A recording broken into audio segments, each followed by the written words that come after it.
صباح الخير، فيديو النهاردة مسمياه 4 في 1. هوريكم ازاي نعمل الزبادي العادي جدا البلدي، وبعد كده هنعمل منه الزبادي اليوناني، وكمان هنعمل منه اللبنة التركي اللي بيبقى قوامها تقيل قوي وكريمي زي ما انتوا شايفين كده.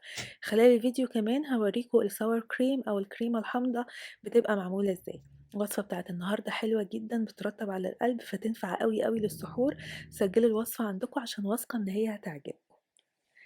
أول حاجة معايا 2 لتر من الحليب.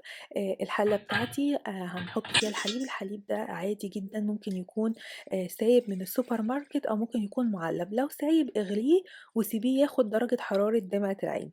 طيب لو مُعلّب يبقى سخّنيه لغاية لمّا ياخد درجة حرارة برضه دمعة العين. هنجيب بقى كوباية من الزبادي، هنخففها بمعلقتين من اللبن وهنقلبهم كويس، وبعد كده نحطهم على اللبن الدافي ده وهنقلبهم كويس جدًا.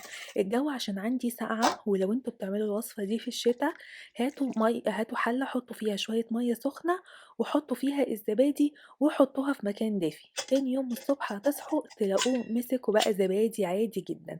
أنا هنا لسه ما حطيتوش في التلاجة، فهتلاقوا الطبقة اللي تحت شوية يعني طرية شوية. لو حطيتوه في التلاجة هيبقى زبادي، وهيبقى زبادي بلدي عادي اللي هو المصري اللي ماسك نفسه ما فيش مشكلة. أنا خدت وش القشطة ودي هاعمل بيها الsour cream أو الكريمة الحامضة،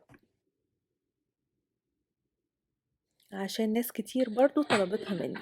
أمّا بقى الزبادي اللي متبقي تحت هنقلّبه كده لغاية لمّا نحس إن هو تجانس مع بعضه، وهنجيب مصفى وشاشة وهنبدأ إن إحنا نصفّي الزبادي ده.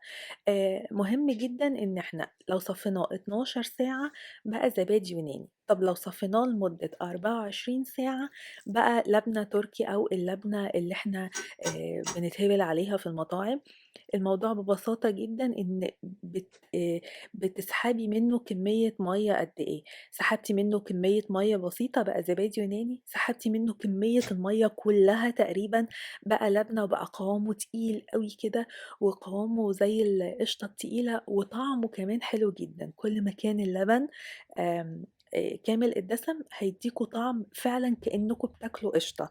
الفيديو بتاعي خلص، أتمنى إن هو يكون عجبكم. لو عندكم أي أسئلة سيبوها لي في الكومنتس تحت، هاكون سعيدة وأنا بارد عليها. أشوفكم إن شاء الله في فيديو تاني قريب، وباي باي.